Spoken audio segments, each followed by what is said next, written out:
Here's a plan for today. I've been working on my fall winter collection so far. I've only been able to sew 2 things. The last few days I've been working really hard on patterning. I made basic bodice blocks in a bunch of different sizes. I then created bodices with princess seams in all those different sizes, and using those bodices I made, I believe, 8 different vest patterns because I have a lot of different vests in this collection since it is 70s themed. And today the goal is to cut out all the fabrics for that. I already got out all the fabrics, but before I start cutting them up I need to actually get a clip of every single one of the fabrics uncut up, because that is what I'm planning to do for the reveal reels for this collection. So for my last collection I always did 1 reel per item, and for this one I want to do the same, but the reel itself, kind of the design and what scenes I want, is a little bit different, and I definitely want the original fabric as my very first clip. So that is what I'm going to do now. I'm going to record all of those.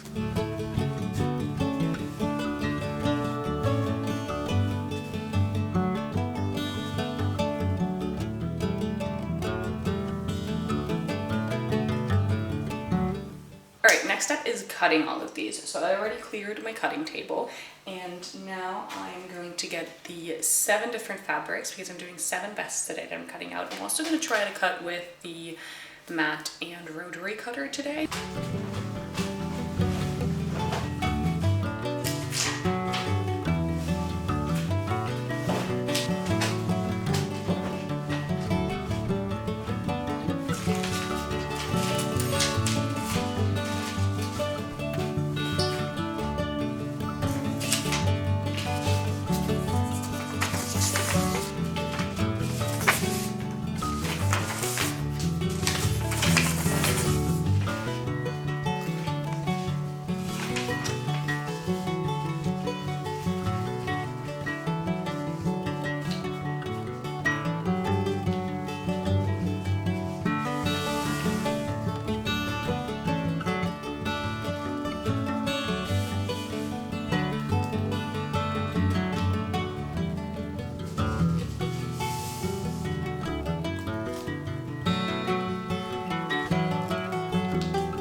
These are pillowcases. So I'm using a handful of small pillowcases, homemade, years ago, and I'm just seam ripping them. I don't know where my seam ripper is, so I'm using my tiny little snips, which do a cleaner job anyway, so I don't mind.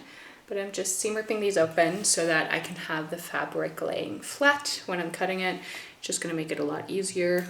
With these, I'm making this fun little top.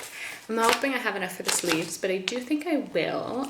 If I have to sacrifice either the sleeve or the collar, I would 100% sacrifice the collar.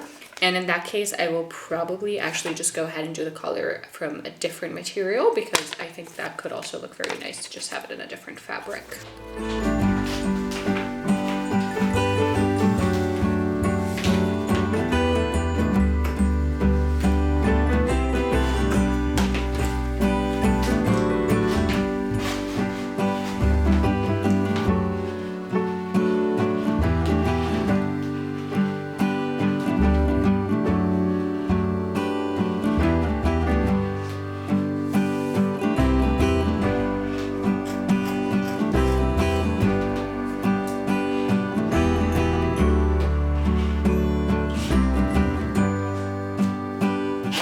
I've spent several hours now cutting vests, and when I say several hours, I started this morning probably at 10, and it's now, I want to say 7:30, so about 9 hours with small breaks in between. The beginning was very, very efficient, and then I ran into a hiccup, and whenever I do that, I just kind of sidetrack. So what I ended up doing is I cut out, I want to say 5 vests, and I had an issue with the 5th one, which is why I didn't even go into the 6th or 7th one. I'm going to put those away. They're not going to happen today. But when I had that issue with number 5, I backtracked to all the other ones and I went ahead and pinned all the pieces together, which honestly, probably just a big waste of time. I do not pin pieces together. I would just hold them while sewing, which in my opinion I am faster at, but this does also mean that at least the next step is going to be more efficient and quicker, so I guess in that sense it's a good thing. But I just want to quickly show you my vest number 5 and what the issue is. This is the center back panel of the vest. And this is cut from a very small pillowcase, which I already referenced on this channel. And I knew that it was not going to be enough for a full vest. I already knew. I needed to grab a second fabric to make the side panels. And I just couldn't decide which one. I didn't want to take the time to actually like properly look through all of them and decide, okay, which one makes sense for which reason, which one is the right amount of elasticity, the right amount of stiffness, but also color-wise makes sense and all of that. And so I just pushed it back and back and back and did a lot of other things.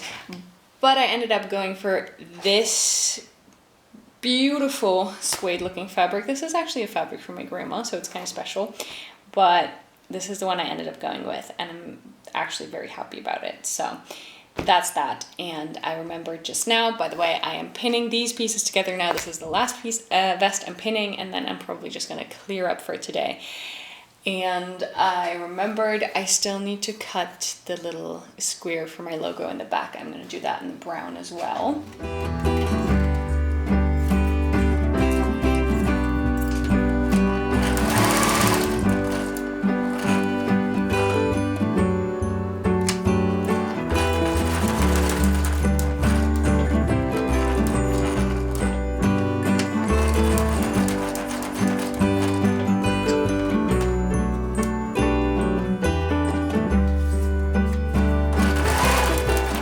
It's the next day. It's approximately 11 a.m. Today is going to be my sewing day. What I've done so far is mending 2 personal projects. So I had one shirt for my sister that I mended along the shoulder. It was a silk shirt that was just coming, yeah, it was just ripping a little bit along the shoulder seam. And then I have a pair of pants that I always wear to work, and they had an invisible hem which was coming undone, and also the very bottom edge of the pants was about to like rip open just because it rubs on the floor a little bit.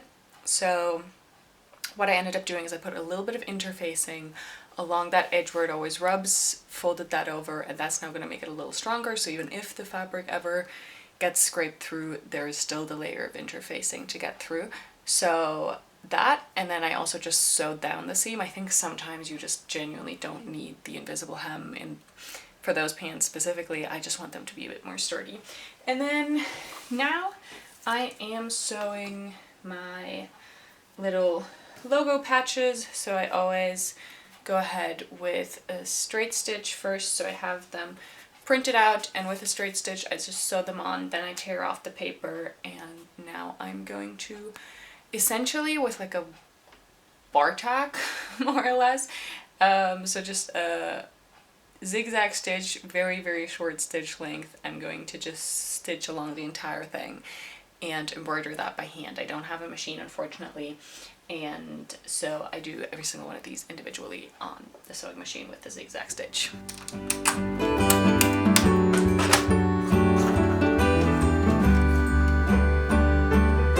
Since the thread that I'm going to be using is a cotton thread, I will be going a little bit slower with this embroidery, but since I have to go around curves anyways, I tend to do this slow, so it actually is easier to go.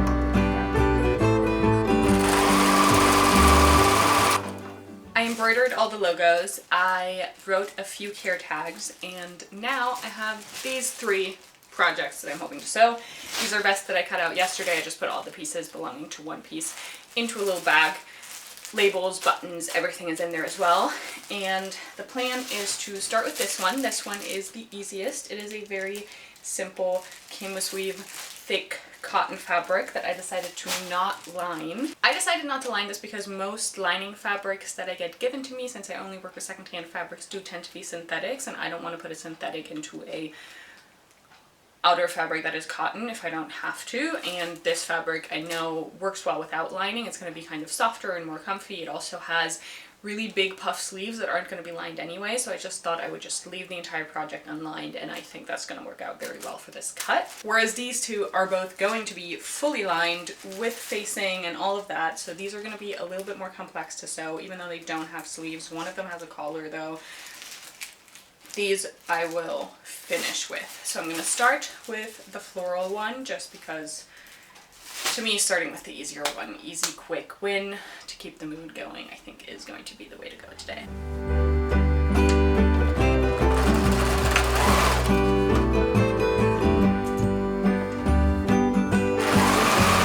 Also, in between me sewing all of this, I am number one filming clips for this vlog, but in between I am also continuously filming clips for my short form content for each of those products and the process of making them. So specifically I try to get 1 or 2 shots for every process that's happening. So that means I try to do a shot of me sewing with my machine, a shot of me sewing with the overlock, a shot of me putting in buttonholes, buttons, top stitching, so all the different steps. I try to get at least one of them each. I did the same thing yesterday for cutting out, pinning, all of that, just to give a very, very rough overview of the production process of each of those pieces. And that is, number one, obviously slowing me down. And it's also something to just constantly keep in mind, which is why right now I'm trying to focus only on those things. Usually I would like to watch something while doing this, but I would say I can do sewing and 2 other things. I can do sewing and short form and watching something, but with doing this vlog as well, that is probably my limit, so I actually get all the clips that I want.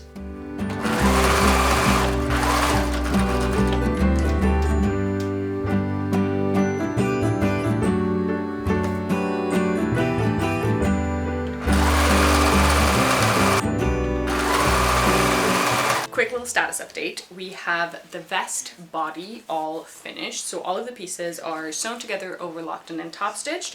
I also added the logo in the back and the care label on the inside. The other labels will go in the neck, so those aren't sewn in yet.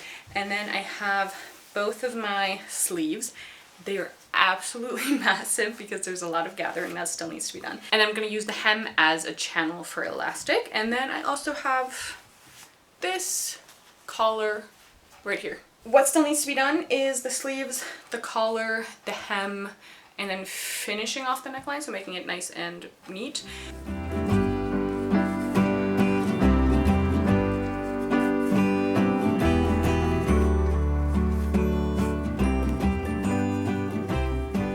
It's currently 3:30. I just had lunch and then there were a couple of emails that I needed to respond to, so I went ahead and did that, and now I'm getting back to my shirt. And I'm actually vest, top, I don't even know if you would call it a vest because it does have sleeves. The first sleeve is on and the elastic is done in the bottom, and the second one I just started pulling the elastic through. And now I'm going to stitch this in, and then I actually already did the hem. So once this is stitched and the sleeve is properly closed and everything,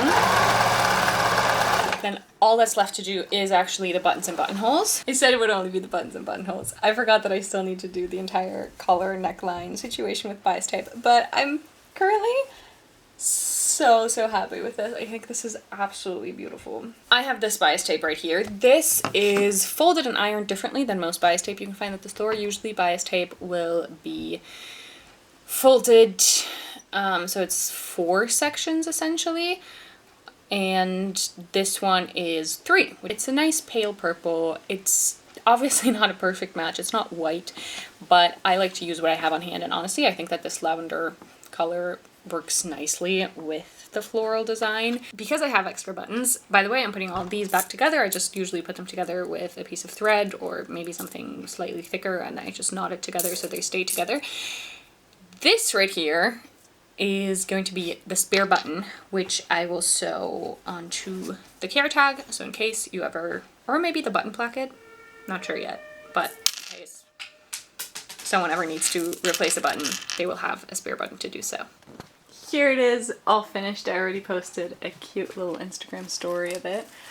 But I have the label in, I have the size label in, care tag on the inside. Here is all of the buttons, and as you can see, they're quite close together. And the spare button I actually ended up putting very random spot under the collar here. Reason being, here there really wasn't any space, and on the inside I think it would have been uncomfortable because these are quite thick because they have a shank as well. But this is it. I said it's all finished. I finished sewing this, but there is one last step that I'm going to add to this in the future. Stay tuned for that, for when the collection actually comes out. I felt like having a little sit down chat to update you on, very roughly update you on life, but also the collection, the business, all of that. So in case you don't know, I started in March of this year. I launched my own website with my own shop where I sell things that I make. So myself from secondhand fabrics. And originally, once I had launched that first collection in March, I had planned to have a fall winter collection out by July, specifically actually 2 days ago. Today is Friday and I wanted the collection to launch this Wednesday. And originally that was a somewhat realistic timeline and I had a goal for it. However, a lot of things came up and I am very, very happy that I prioritized the way that I did. I just wanted to give a quick update. Currently, the collection is on its way. Everything is designed, all the fabrics are chosen, some of the patterns have been made. I'm, as you know, sewing pieces for the collection. Currently, don't have a lot of pieces for the collection. I think by the end of today I might have 5, which I don't make massive collections, so it's totally fine. But that's just kind of like a little in-between update. I think realistically the collection will probably launch closer to September, and that is okay. I'm still very happy with that. On the website there are still some pieces from the last collection, and also I had posted a lot of pieces that I had made over the years previously in my archive section. Those are more affordable, so it's not like the website is now just empty and there's nothing to buy and I need to very much hurry up to launch new products. There is things on there, so I don't feel that much stress, to be honest. And I'm happy that I'm taking it at a reasonable pace and giving myself time once in a while to take breaks. So I think that's just kind of the main update I wanted to give. Is I have mentioned, I think in one of my videos I mentioned that I would like this collection to launch in July. That is not going to be happening. I've also, for this collection, really taken my time to make patterns for upcoming projects to make my future life easier, and I'm really, really happy with how that's been going. So essentially for my last collection, I knew exactly which pieces I wanted to make and which size I wanted to make them, and since they're all one of a kind, I would make the pattern, sew the piece, and be done with it. Whereas for this collection, I sat down and I was like, okay, I'm gonna make basic block patterns for pants in an entire variety of sizes. Then I'm going to make wide leg pants in an entire variety of sizes. Now for the vests, I had made basic bodice blocks in a range of sizes. Then I had taken those basic bodice blocks, added princess seams to them, so now I have bodices with princess seams in a bunch of different sizes, and I used those to then make my vest patterns. I know it sounds very complicated and it sounds like there's a lot of steps, but all of those steps are going to make it easier in the future. So for my next collection, if I want to make a vest, I can just take the pattern in the correct size in the princess seam and just create the vest pattern from that rather quickly. And so even though this collection is taking longer than it should or than I would have wanted it to, I think that I'm making a lot of good decisions and taking steps that are going to help me out in the future. So I'm still genuinely very happy with what I have been creating, even though maybe some of the things I'm creating aren't actually clothing pieces, but they're patterns, and I think that's okay. Thank you so much for joining me in my sewing days and this quick little update. I hope you enjoyed it, and I will do my very best to post again very soon and not have you waiting for several months this time.